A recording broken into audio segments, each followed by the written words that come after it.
En tant que pasteur fondateur, j'aimerais que vous sachiez que Dieu connaît toutes choses. Et c'est le titre de mon message. Dieu connaît toutes choses.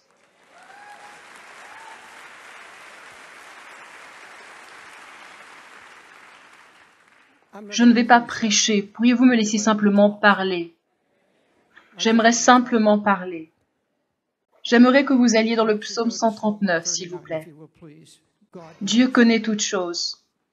Les amis, il n'était pas prévu que je parle aujourd'hui, mais à partir de mercredi cette semaine, Gwen est alitée et luttant pour rester en vie.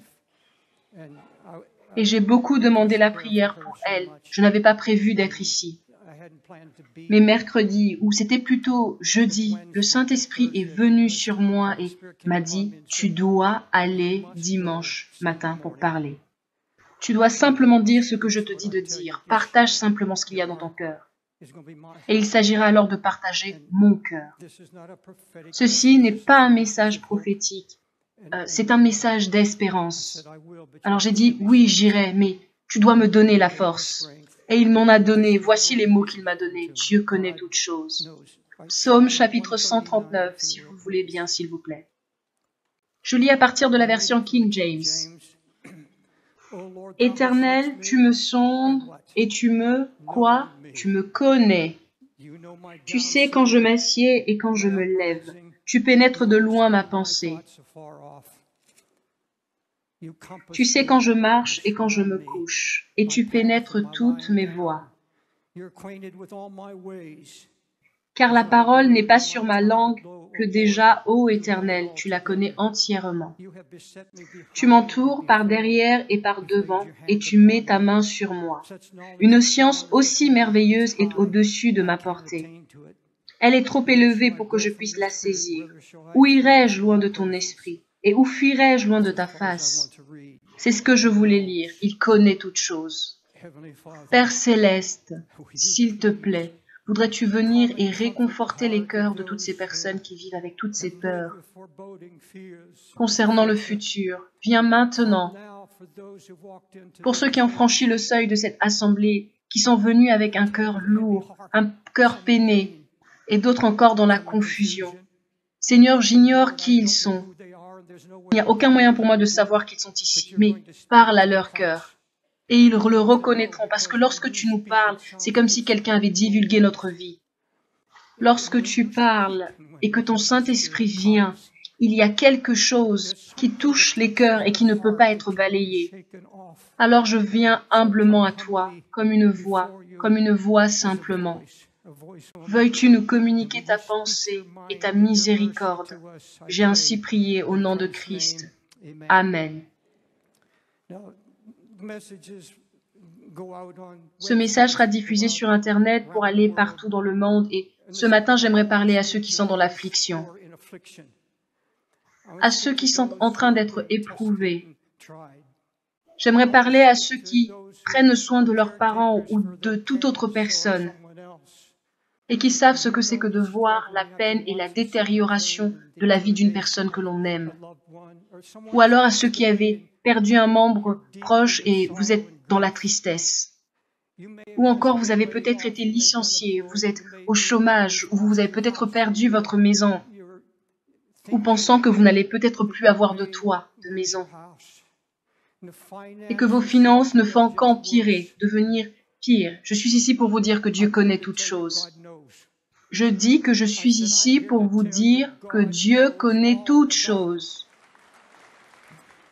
Vous savez, quelquefois, les gens viennent à vous pour vous dire « Comment est-ce que tu vas? Comment est-ce que ça va ?» Et quelquefois, je pense « Tu veux vraiment savoir ?» Car voyez-vous, c'est devenu comme une habitude, comme une simple habitude, même pour les gens qui marchent avec Jésus sincèrement, de demander comme ça, comme par habitude « Et comment est-ce que tu vas ?» Mais en vérité, les gens sont tellement dépassés par leurs propres problèmes que lorsque vous commencez à leur parler ouvertement pour leur dire « Eh bien, je suis sur le point d'aller à l'hôpital, j'ai un problème au niveau de ma carte bancaire », et que vous commencez à parler des problèmes que vous avez avec vos enfants, eh bien, ils ne saisissent même pas, ils ne comprennent même pas. car c'est devenu une habitude de simplement demander pour demander. J'ai demandé la prière durant ces 4 dernières années pour mon fils, Greg, un merveilleux enfant de Dieu, prédicateur de l'Évangile qui, durant 4 ans, a subi des opérations au niveau du dos, sans succès, et encore beaucoup d'autres opérations et procédures pendant 4 ans, vivant avec une telle douleur que les médicaments ne pouvaient même pas l'atténuer. Et ce jeune homme a été éprouvé tellement de fois, passé par tellement de moments difficiles, et pourtant, je continue de le voir grandir en Christ. Il m'a appelé la semaine dernière et il m'a dit « Papa, je suis allé chez le médecin, comme toujours. J'y vais 1 fois par mois. » Alors que j'étais dans la salle d'attente, attendant de voir le médecin, j'ai entrepris une discussion, une conversation avec une petite dame. Elle était estropiée, elle souffrait, elle avait eu une opération au niveau de la nuque. Elle souffrait énormément et il n'a fait que l'écouter, en sachant que lui-même était allé pour voir le médecin. Elle est entrée pour aller voir le médecin et lorsqu'elle est sortie dans la salle d'attente, Greg y était toujours. Il m'a dit « Papa, elle est venue vers moi pour me dire « S'il vous plaît, est-ce que vous pourriez me rendre un service ?» Je me suis cassé quelque chose au niveau de la main et c'est une personne qui a démarré ma voiture. Pourriez-vous venir simplement pour démarrer ma voiture? Naturellement, Greg l'a fait. Il est allé en bas avec elle, il a ouvert la voiture, il a démarré sa voiture. Elle l'a regardé et lui a dit « Vous n'avez aucune idée de ce que ceci représente pour moi. » Il a touché son épaule pour lui dire « Je sais. Je sais. » Elle a commencé à pleurer. Et quelques jours après, Greg a commencé à avoir tellement mal, à souffrir, me disant « Papa, je n'ai jamais expérimenté une si grande douleur, seulement 3 heures de sommeil. » Et je me suis assis, j'ai regardé dans le ciel en disant « Oh Dieu !» Et l'Éternel Dieu a murmuré des paroles dans son cœur pour lui dire « Je connais toutes choses. Je sais ce qu'il en est de la douleur. Souviens-toi que j'avais un fils, j'ai un fils. » Tim Delina, qui vient prêcher à cette assemblée depuis Detroit, la maman de Sonia est l'une des très chères amies de ma femme. Et cela depuis des années. Elle a 86 ans maintenant. Elle est handicapée par des problèmes de dos maintenant. Elle va chez le même médecin spécialiste de la douleur où va Greg. Et hier, Sonia a appelé Gwen. Et tout ce que je pouvais entendre de leur conversation, c'est « Oui, Sonia, je sais. » Alors que Sonia passait par une douleur impressionnante au niveau du dos. J'ai été opérée 28 fois et je pouvais entendre Sonia dire à Gwen « Gwenny, je sais, je comprends. Je comprends ce par quoi tu passes. » Lorsque je veux parler à quelqu'un, alors que je suis souffrant et que j'ai besoin d'une parole d'encouragement, je n'ai pas besoin d'une personne qui vienne me jeter des versets bibliques comme ça. Non, je ne suis pas en train de mépriser cela, non, et Dieu connaît mon cœur. Je n'ai pas besoin de quelqu'un qui vienne me dire « Hé, je vais tout régler, je vais imposer les mains sur toi et chasser le démon. » Je veux quelqu'un qui est dans l'épreuve, je veux quelqu'un qui est éprouvé, quelqu'un qui comprend de quoi il parle, quelqu'un qui a été éprouvé. Comprenez-vous ce que je veux dire? Je sais ce que c'est. Je connais la souffrance, je connais la douleur et j'essaie de me sortir de cela, mais ma fille Bonnie va dans une clinique car elle souffre de problèmes dont on n'a pas encore identifié et on essaie de comprendre. Et pendant ce temps, elle agonise de douleur. Et ensuite, il y a mon fils, ma femme Gwen et mes propres épreuves. Et je sais ce que c'est que de s'asseoir au bord du lit et de pleurer sur mes enfants et leurs souffrances. En disant cela, je n'essaie pas d'être centré sur moi-même, mais j'essaie de parler à quelqu'un qui sait de quoi est-ce que je parle. Vous êtes-vous déjà tenu au bord de votre lit sur vos pieds et simplement en train de pleurer? En disant « Dieu, j'ai mal, je souffre beaucoup. » Et là, vous entendez Jésus vous dire « Je sais, et cela m'intéresse, et je suis avec toi. » Oh, la puissance de guérison et de restauration dans ces mots prononcés par notre précieux Sauveur vivant. Il y a quelques années, lorsque nous allions en Floride pour les vacances durant l'hiver, je me souviens avoir vu des personnes plus âgées, assis au restaurant, la soixantaine et même un peu plus, assis ensemble. Et lorsque vous écoutez leur conversation, ils parlent de médecins, d'opérations chirurgicales. Et je pensais, oh non Seigneur, je veux vraiment pas en arriver là. Je ne veux jamais parler comme ça. Et pourtant, me voici ici parlant de cela. Mais j'aurais remarqué par exemple que si à cette table, il y avait une personne qui disait « J'ai des problèmes, j'ai mal au dos, une douleur intense et horrible », j'en suis arrivée à croire que tout le monde a plus ou moins mal au dos à un moment donné, des douleurs de dos. Mais celui qui en souffre d'une manière particulière, et s'il y a quelqu'un d'autre à cette table qui vit la même chose ou l'a vécu, vous verrez que les deux viendront ensemble et il y aura réellement un sentiment de compassion parce que se comprenant l'un et l'autre.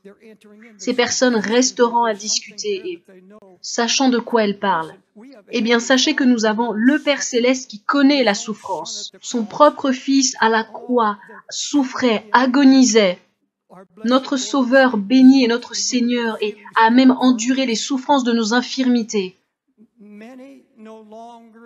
Or, nombreux ont cessé de croire que Dieu s'intéresse réellement à leur situation et est en train d'œuvrer en leur faveur.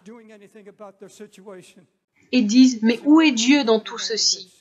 Après toutes ces années, et même des chrétiens en arrivent à douter, que Dieu exauce ou non leurs prières, que Dieu est ou non concerné par les épreuves par lesquelles ils sont en train de passer. Ceci se passe dans toutes les États-Unis. Nous entendons des personnes partout dans le monde qui sont dans une telle souffrance, dans une telle douleur, dans une telle agonie.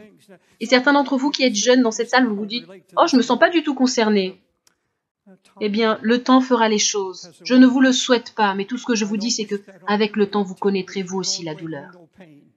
Vous connaîtrez les questionnements et les craintes par rapport à l'avenir. Et je parle ici de choses que vous comprendrez un jour.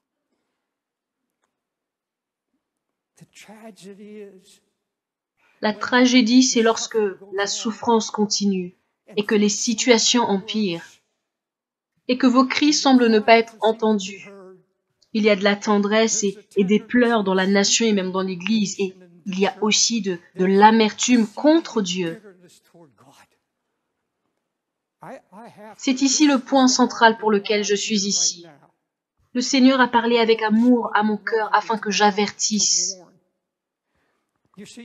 Voyez-vous, ces questions, ces pensées qui sont infiltrées en vous pour vous dire « Mais où est Dieu ? Pourquoi permet-il que tout ceci se produise ? Et pourquoi n'y a-t-il pas de preuve qu'il entend mes cris maintenant ?» Et quelqu'un dit, si je pouvais simplement dormir, me reposer. Lorsque les problèmes continuent et qu'il n'y a pas de réponse apparente et que vous arrivez au bout de vous-même, de vos forces, il n'y a que deux options. Soit vous vous tournez vers le Seigneur, vous vous reposez sur sa parole. Soit vous faites cela, ou vous accusez Dieu d'être un père négligent. Et vous laissez aller à ces pensées de peur, à ces pensées pour vous dire, mais comment se fait-il après que j'ai été fidèle, après que j'ai pris le temps de méditer la parole de Dieu?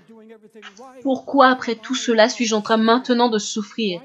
Pourquoi suis-je en train de passer par là? Vous savez, après la première question de ce genre, voici ce que je fais. Car cela n'a pas à voir avec le passé. Tout ce qui concerne mon passé est sous le sang de Jésus.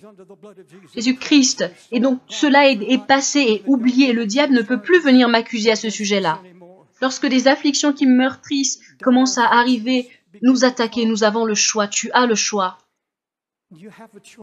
Vous avez le choix. Et le Seigneur me parlait concernant Israël. La nation d'Israël. Il avait choisi ce peuple, la plus petite nation, parmi les peuples les plus faibles. Et il leur a dit qu'il les avait choisis afin qu'ils soient un témoignage pour le reste du monde, leur disant, je vous conduirai dans le désert, il va y avoir des moments difficiles et je vous ferai passer par là pour vous conduire à un endroit. Et nous appelons cela Canaan ou le pays de la terre promise. Il leur a dit, je vais vous donner des promesses et le seul moyen par lequel je peux atteindre les autres nations, c'est de faire de vous un témoignage. que vous ne vivez pas de pain seulement, mais de toute parole qui sort de la bouche de l'Éternel. Il leur a dit, je vous donnerai le pays où coule le lait et le miel. Eh bien, les amis, Abraham avait du lait et du miel, il y avait des milliers de bétail. Dieu avait une vision, il avait un plan. Et le peuple d'Israël était un peuple qui devait être éprouvé jusqu'à ce qu'il comprenne le plan et la vision de Dieu. Jusqu'à ce qu'il comprenne, jusqu'à ce qu'il puisse être un témoignage, jusqu'à ce qu'il puisse parvenir à une place en Dieu, où ils auront une foi qui ne pourra pas être renversée. Une place où, quelles que soient les circonstances, ils iront, ils demeureront dans la parole de Dieu. Et c'est ainsi qu'ils vivront et ils seront maintenus. De sorte que toutes les nations, toute personne autour, car Israël était appelé à être un peuple qui enseignerait aux autres. Et dans le désert, le problème n'a jamais été de savoir est-ce que j'aurai suffisamment à manger, j'aurai suffisamment à manger pour ma famille. Non, ça n'a jamais été le point. Et ce n'est pas non plus le point central dans ta vie, car Dieu a pris soin d'Israël. Il les a nourris. Et cela même lorsqu'ils étaient incrédules, il a pris soin d'eux. Pendant 40 ans, aucun d'entre eux n'est mort de faim, n'a manqué d'abri sous sa tête. Car Dieu pourvoit et Dieu va prendre soin de toi. Il mettra à manger sur ta table, il te protégera. Maintenant, il y aura de grands changements parce qu'il nous sort du monde. Grand changement, il nous permet de passer par tout ceci afin de trouver quelqu'un qui sorte de ce désert. Et vous ne pouvez pas faire ça par la chair. Cela doit être l'œuvre du Saint-Esprit où chaque jour vous confessez, Seigneur, je ne peux pas le faire par moi-même à moins que ton Esprit le fasse en moi. Lui qui habite en moi pour me donner le pouvoir et la force. L'Éternel m'a fait la promesse que si je venais pour vous parler aujourd'hui, il me donnerait la force nécessaire. Et c'est ce qu'il est en train de faire en ce moment, mettant devant vous l'homme aminci physiquement que je suis pour vous dire, regardez la force dont il a besoin pour parler, parce que je vis sur la base de ses promesses. Je vis par sa promesse. Et il est en train de nous conduire à un endroit afin de trouver des personnes qui seront des témoignages au monde, témoignages qui seront plus forts que l'évangélisation, parce que ce ne sera pas seulement des personnes qui prêcheront, ce seront des personnes qui seront des témoignages vivants, qui vivent Dieu. Et d'autres personnes pourront les voir pour dire « Je connais sa situation, je sais ce par quoi il est en train de passer. » Mais il n'est pas en train de murmurer, il n'est pas en train de se plaindre. Greg me dit « Mais papa, je suis dépassé lorsque j'entends les gens se plaindre au sujet du temps, de la météo. Alors que tout ce que je veux, moi, c'est une nuit et de pouvoir dormir toute une nuit. Les murmures, les plaintes. Vous savez, Dieu veut un peuple. C'est ici le repos qui est promis dans le livre d'Hébreux. Et Dieu continue de chercher ces personnes-là. Car cette promesse est toujours valable. Il demeure encore un repos pour le peuple de Dieu. Et quelquefois, souvent, je pleure dans mon cœur et je crie « Oh Dieu, tu m'as conduit jusqu'ici. J'ai 78 ans maintenant et tu as été fidèle pendant toutes ces années. Tu as fait vivre Gwen malgré ses 28 opérations chirurgicales. Tu as conduit ma famille tout le long. Tu as été bon. » Et c'est ce que je crie maintenant. Dieu, tu as été bon et tu connais toutes choses. Tout me concernant, tu connais mes faiblesses. Tu connais ces choses qui me troublent. Mais oh Dieu, tu réponds aux prières et tu es en train de répondre maintenant. Vous seriez surpris de voir à combien de vos prières il a répondu alors que vous n'en êtes même pas conscient.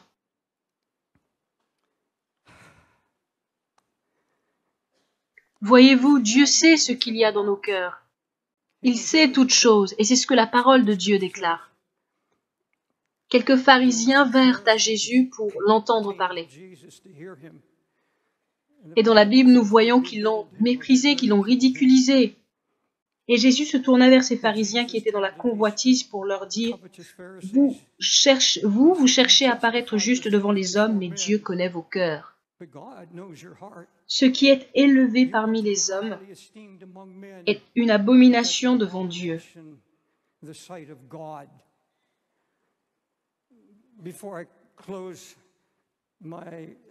Avant de terminer, j'aimerais parler à ceux qui sont assis ici et qui ne connaissent pas Jésus-Christ comme Sauveur et Seigneur. J'ignore avec qui est-ce que vous êtes venu, qui vous a invité ou pourquoi est-ce que vous êtes venu. Mais Dieu le sait et il connaît nos cœurs. Car en regardant au cœur de ces pharisiens, il a été capable de leur dire « Mais vous vous justifiez vous-même devant les hommes. Tu as aujourd'hui peut-être une raison pour laquelle tu es amer. Et face à cela, je te dis que c'est un endroit très dangereux pour être. Et même si tu me réponds oui, mais tu ne connais pas les circonstances. Si tu savais ce par quoi je suis passé, si tu savais combien est-ce que l'on m'a fait souffrir, si tu savais le nombre de fois où j'ai prié. C'est comme cet homme qui m'avait écrit, qui à une saison demeurait dans la parole de Dieu avec puissance et sa femme était en train de mourir. Il a prié, il a annoncé dans toute sa ville que Dieu allait guérir sa femme. Et elle est morte. Il est devenu amer, dans l'amertume, et je l'ai appelé. Et je n'ai pu l'atteindre par mes mots. Je n'ai pas pu. Car voyez-vous, lorsque vous laissez l'amertume par rapport aux gens, ou ces petites semences, dans vos pensées, vous laissant croire que Dieu, tu m'as abandonné, tu m'as trahi. Et si vous ne faites pas attention, cette amertume peut vous détruire et vous endurcir votre cœur. Endurcir vos cœurs. Les amis, parmi les personnes à qui il est le plus difficile de parler, difficile d'atteindre avec l'évangile de Jésus-Christ, ce sont des personnes qui ont commencé avec une racine d'amertume dans leur cœur.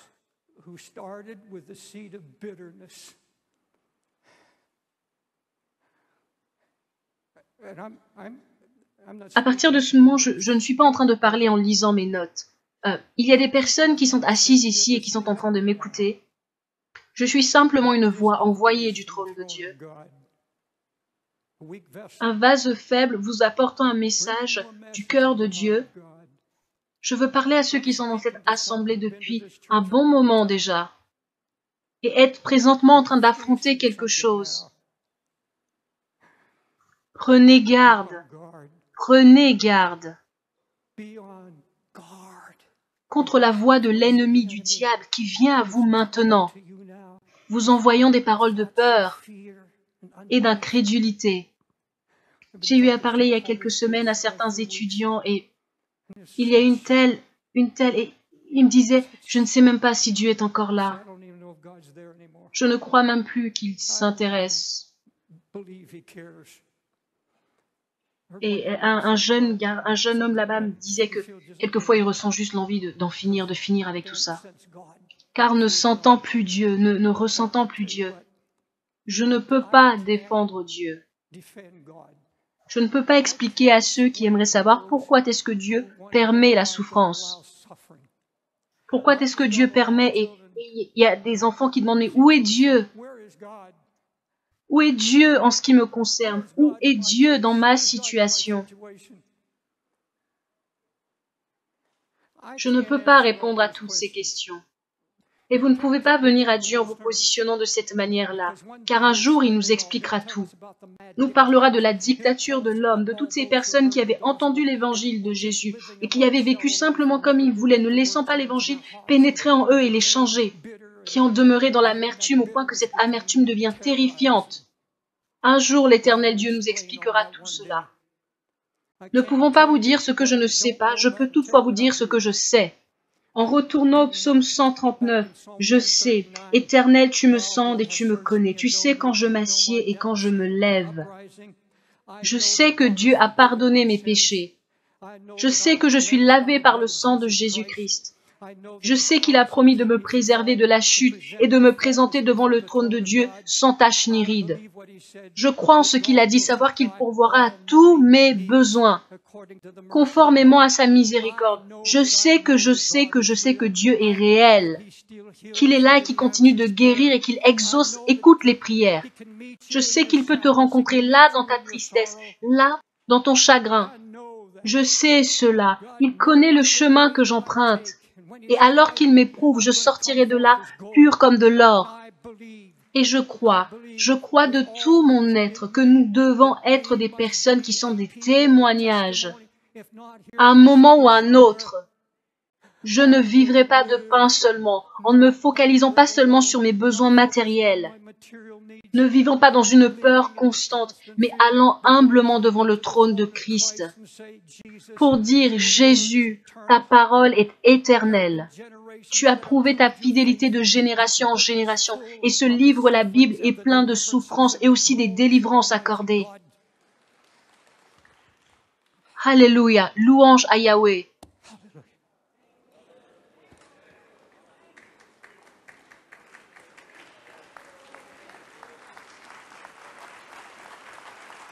Tu sais quand je marche et quand je me couche, et tu pénètres toutes mes voies. Car la parole n'est pas sur ma langue que déjà, ô Éternel, tu la connais entièrement. Tu m'entoures par derrière et par devant. Et tu mets ta main sur moi. Une science aussi merveilleuse est au-dessus de ma portée. Elle est trop élevée pour que je puisse la saisir.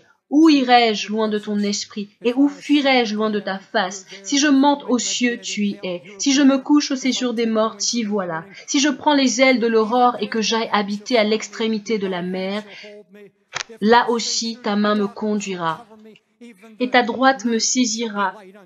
Et si je dis au moins les ténèbres me couvriront, la nuit devient lumière autour de moi. Je viendrai au milieu des ténèbres, je viendrai au milieu des ténèbres, et je te conduirai aussi longtemps que tu seras à la surface de la terre. Pourriez-vous vous lever?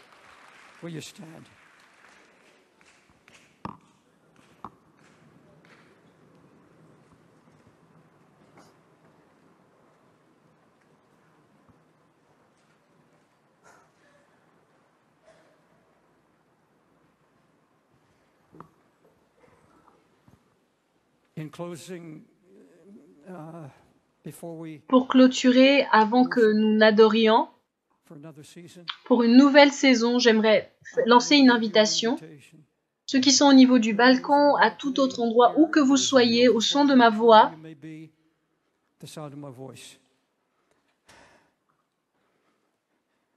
je suis une voix, simplement une voix. Mais cette voix est de retour par la puissance du Saint-Esprit pour parler à ceux qui sont dans l'inquiétude par rapport à l'intensité de la bataille, qui sont tellement épuisés et qui s'inquiètent tant concernant la bataille, le combat. Vous pensez, « Oh, je n'ai qu'une envie, c'est de tout abandonner. » Et Dieu vous dit, « Tenez bon. » Pouvons-nous simplement dire, « Dieu connaît toutes choses. Dieu prend soin de moi. Dieu est avec moi. » Est-ce que vous le croyez ou ce sont seulement que des mots?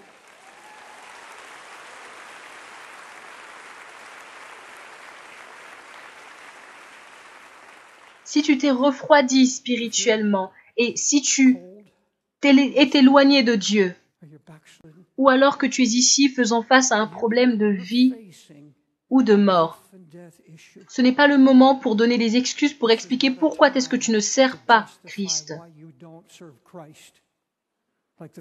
comme le firent les pharisiens. Plus aucune excuse. Plus aucune excuse pour refuser de reconnaître la seigneurie de Jésus, afin de vous abandonner à lui. Si vous êtes en train de vous détourner de Christ, vous avez choisi le mauvais moment. Vous avez choisi la mauvaise heure. La fin du temps est proche et vous allez vous tenir devant Dieu. Que vous le croyez ou non, je ne prendrai pas de risque.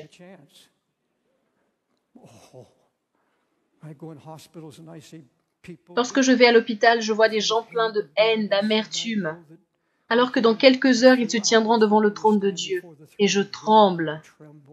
Je n'essaie pas de vous effrayer. J'essaie de vous dire que Dieu, dans sa miséricorde, est venu. Et il a envoyé aujourd'hui quelqu'un, ce pupitre, ce matin, en ce temps, à cet endroit, pour vous sauver. Et pour faire quelque chose de surnaturel dans vos vies.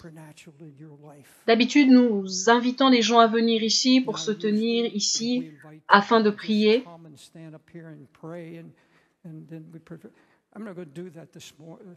Et je ne vais pas le faire ce matin.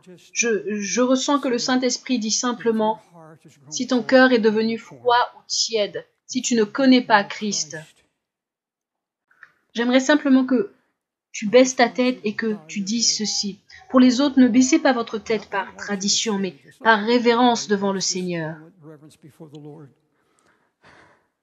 Pour ceux qui se sont refroidis, ceux qui ont été attirés loin, pour ceux dont la foi a été tellement remuée et éprouvée, ce ne sont pas des mots durs qui vous sont adressés, mais ce sont des paroles douces émanant du Saint-Esprit. Dieu dit, j'entends tes cris. Et si tu peux simplement les verbaliser, pas à haute voix, mais dans ton cœur, et penser à cette prière, Dieu y répondra. Juste dans ton cœur. Jésus, je souffre et j'ai besoin d'aide. Jésus, je veux te faire confiance concernant mon futur et te faire confiance que tu entends mes cris. Et je veux te dire oui, oui, car tu es le Seigneur. Et tu es Dieu, et je me soumets à toi. Et Saint-Esprit, soutiens-moi et guéris-moi.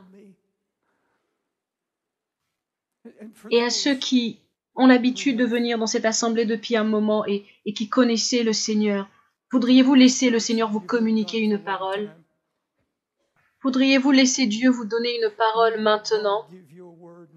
Laissez-moi vous dire quelque chose avant de clôturer. Notre Dieu est le Dieu des promesses. Voici toutes ses promesses dans la Bible. Et il fait des promesses. Et avant que nous ne louions, j'aimerais que vous vous saisissiez d'une portion de la parole de Dieu. Il y en a une dont je me saisis dans des moments difficiles. À celui qui est ferme dans ses sentiments, tu assures la paix parce qu'il se confie en toi. C'est ma promesse. Et je m'en saisis, je me l'approprie. Et je vais avoir un moment de silence, au cours duquel j'aimerais que tu t'appropries une promesse qu'il t'a faite concernant ce qui va arriver. J'aimerais que tu t'en saisisses, que tu te l'appropries, et ainsi je vais prier pour toi. Quelle est cette promesse? Je ne te délaisserai pas, je ne t'abandonnerai pas. Saisis-toi de la promesse, approprie-toi cette promesse. Est-ce que tu es sans emploi? Approprie-toi sa promesse, et cela chaque jour. Approprie-toi des promesses. Pourrais-tu regarder par ici maintenant? Je ne suis pas en train de faire la promesse de quoi que ce soit. J'ai un site internet où chaque jour j'envoie des exhortations, s'appuyant sur les Écritures pour parler d'espérance. Et je ne sais même pas quelle est l'adresse du site. La preuve en est, je n'en fais pas la publicité. Mais je sais que partout dans le monde, il y a des gens qui ont tout perdu et qui reçoivent ces paroles, ces exhortations. Et Dieu pourvoit aux besoins. Dieu est en train de répondre aux prières. Et des témoignages ne cessent d'abonder. Et tu vas être un de ces témoignages. Tu seras ce témoignage pour Jésus-Christ.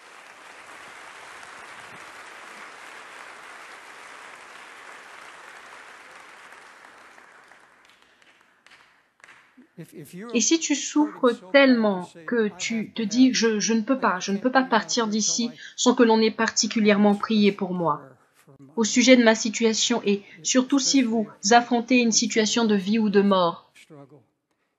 Et si vous ressentez ce besoin, sachez que cet endroit vous est ouvert. Venez, descendez simplement et alors que nous allons adorer, nous allons prier pour vous. Le grand médecin est ici pour vous guérir, pour vous toucher. Et si vous êtes rétrograde, vous avez fui loin de Dieu, vous connaissez le chemin de retour. Alors venez simplement. Et repentez-vous devant le Seigneur qui a dit qu'il ne se détournera pas d'un esprit brisé et contrit. Venez alors que les chantres vont commencer à chanter. Maintenant, vous êtes libre de partir à n'importe quel moment. Ceux qui aiment louer et adorer, restez avec nous et adorez avec nous. Et pour les autres qui êtes à différents endroits, vous pouvez simplement vous lever là-bas si vous ne pouvez pas venir ici devant ou tenir debout. Seigneur, merci d'avoir parlé à nos cœurs. Nous te rendons grâce et nous te rendons la louange. Et nous vivrons par chaque parole Je ne fais pas ça d'habitude, mais je veux... Seigneur, aide-moi à le dire. De vivre, non de pain seulement, mais de toute parole provenant de la bouche de Dieu. Maintenant, lève tes mains et remercie le Seigneur pour sa puissance par laquelle il t'a gardé. Père, je viens maintenant dans le nom de Yeshua prier pour cette personne qui est en train d'écouter, qui vient d'écouter cet enseignement. Ma prière est que tu agisses par ton Saint-Esprit pour venir communiquer ta vie, parce que tu es celui qui ramène dans nos vies à l'existence tout ce qui était mort. Que par ta puissance de résurrection, tu viennes faire quelque chose de surnaturel pour que toute la gloire ne puisse revenir qu'à toi et que cette personne puisse reconnaître qu'elle en était incapable, que c'était pas possible par le bras d'un homme, par le bras des efforts d'un homme, mais seulement par ta puissance, ô Éternel. Je t'en supplie, interviens. Je t'en supplie, interviens et change la disposition des cœurs. Change la disposition des cœurs. Que la tristesse soit transformée en joie. En joie non pas premièrement parce que la situation a changé, mais la joie premièrement parce que la joie de Yahweh l'Éternel est notre force. Seigneur, merci parce que tu donnes à quelqu'un cette assurance, cette révélation de toi autrement comme étant Emmanuel, à savoir le Dieu qui est présent avec eux maintenant. Tu ne les laisses pas passer par des chantiers, des périlleux, par des moments difficiles, mais tu es avec eux tous les jours parce que tu as dit que tu es Emmanuel avec nous tous les jours. Père, donne cette révélation à quelqu'un. Ouvre les yeux de quelqu'un au nom de Yeshua. Que celui dont le cœur était devenu endurci par l'amertume, endurci par la tristesse, endurci par toute pensée de l'ennemi, ô Éternel, que l'eau de ta parole vienne pour purifier, pour sanctifier ce cœur au nom de Yeshua, pour que cette personne lève ses yeux vers toi, pour qu'elle regarde à toi, toi qui es notre espérance vivante, toi qui n'es pas un homme pour mentir, ni le fils d'un homme pour te repentir, mais tout ce que tu dis, tu l'accomplis, et tes paroles sont oui et amen, alors que chacun de tes enfants maintenant, puisse détourner le regard d'eux-mêmes pour regarder à toi, toi qui es le Dieu vivant et vrai, toi qui es digne que nous te fassions confiance, toi qui es digne que nous regardions à toi, toi qui es digne que nous te contemplions, et cela, quoi que soient nos circonstances. Je te rends grâce, Père, je te rends grâce parce que tu es bon. Oh oui, je proclame que tu es bon aujourd'hui, et ta bonté n'est pas fonction de ce que nous voyons, ta bonté n'est pas fonction de ce que nous endurons, tu es bon tout le temps, et ça c'est la vérité. Oh, rappelle cela à un cœur aujourd'hui, que toi l'Éternel tu es bon, que tu n'as jamais délaissé personne, que tu n'as jamais abandonné personne, que tu ne nous as jamais failli, jamais au grand jamais. Lorsque nous sommes infidèles, toi tu demeures fidèle parce que tu ne peux pas te renier. Seigneur, communique la vie Zoé, communique la vie Zoé à quelqu'un, communique la vie Zoé à un cœur au nom de Yeshua. Oh, ce cœur qui était meurtri par la souffrance, ce cœur qui était endurci par l'amertume, que maintenant toute forteresse d'amertume soit brisée au nom de Yeshua, et que ta lumière paraisse dans ces cœurs, Seigneur, merci pour l'espérance que tu renouvelles, merci pour la force que tu donnes encore. Oh, merci pour les yeux que tu fortifies afin qu'ils puissent regarder à toi, parce que nous sommes assurément changés, non pas lorsque nous regardons à nous, non pas lorsque nous regardons à nos situations, mais lorsque nous te contemplons toi, le Dieu vivant et vrai, lorsque nous te contemplons toi, qui est l'étoile brillante du matin, lorsque nous te contemplons toi, qui est Dieu notre Père, et qui te soucie de ce par quoi nous passons. Seigneur, je te dis merci, parce que tu es le Dieu qui a fait les cieux et la terre, tu es le Tout-Puissant, tu es celui qui ordonne toutes choses, et pourtant tu prends plaisir à t'intéresser aux personnes que nous sommes. Seigneur, merci pour ton ecclésia, merci pour chacun de tes enfants partout dans le monde, que tu fortifies par ta droite triomphante. Je prie pour toutes les personnes qui ne te connaissent pas et qui passe par des moments difficiles, peut-être quelqu'un qui vient d'écouter ce message. Oh Éternel, je t'en supplie, parle au cœur, Saint-Esprit, toi qui convaincs de péché, de justice et de jugement, convainc un cœur, attire un cœur sur le chemin de Yeshua, parce que Yeshua, Jésus est celui qui a dit, je suis le chemin, la vérité et la vie, et nul ne peut venir au Père si ce n'est que par moi. Oh, que ces paroles résonnent dans un cœur, et qu'une personne capitule pour venir auprès de toi, toi qui es notre Créateur à tous, toi qui es plus près de nous que nous ne pouvons jamais l'imaginer. Éternel, je te dis merci pour ton amour, merci pour ta force surnaturelle que tu communiques. Oh merci infiniment, parce que assurément tes bontés se renouvellent encore maintenant. Apprends-nous, ouvre nos yeux pour que nous puissions, au milieu même des situations par lesquelles nous sommes en train de passer, d'apprendre à compter tes bontés. Oh oui, parce qu'elles sont innombrables, Seigneur, merci pour notre regard que tu éclaires, que tu renouvelles. Merci de ce qu'au travers de ta lumière, tu nous fais voir la lumière, pour que nous ne laissions pas les souffrances par lesquelles nous sommes en train de passer, pour que nous ne laissions pas le chemin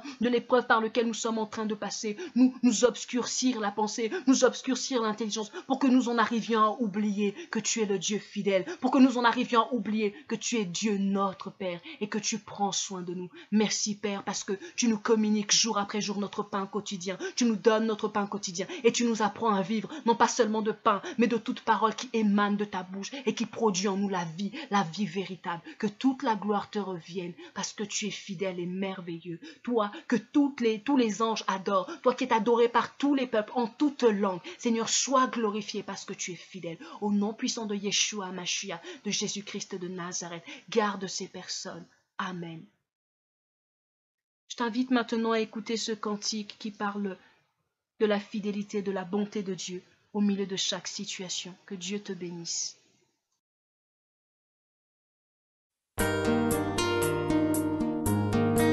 Dans le livre d'Habakkuk, il est dit ceci: si la promesse tarde, attends-la, car elle s'accomplira certainement. Je m'attarde pas sur le quand dira-t-on, et je ne promène pas des regards inquiets. Surtout je ne regarde pas à gauche ni à droite, je crois seulement mon Dieu est vivant, il agit toujours, Jésus est vivant. Même si au bout de mon parcours, je ne sais plus comment avancer, tu me frayeras un chemin dans le désert. Oui, je crois seulement, Jésus est vivant. Oh oui, je sais, mon Dieu s'appelle fidèle. Il n'est failli jamais, parce qu'il veille toujours à sa parole. je crois seulement, Tout s'accomplira. Oh oui, je sais, mon Dieu s'appelle fidèle.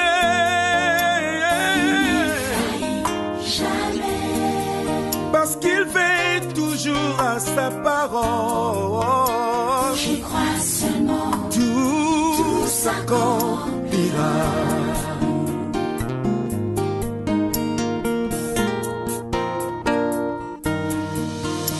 Je ne considère pas tout le temps passé, mais je regarde l'avenir devant moi. Je sais que tout passera comme dans un rêve. Je crois seulement, mon Dieu est vivant. Il agit toujours, Jésus est vivant. Ses promesses ne sont pas illusions. Oh non, Même si elles tardent, elles finiront par s'accomplir. oui c'est vrai. Pas mieux que de ne pas perdre l'espoir. Je crois seulement, Jésus est vivant. Oh oui, je sais, Mon Dieu s'appelle fidèle.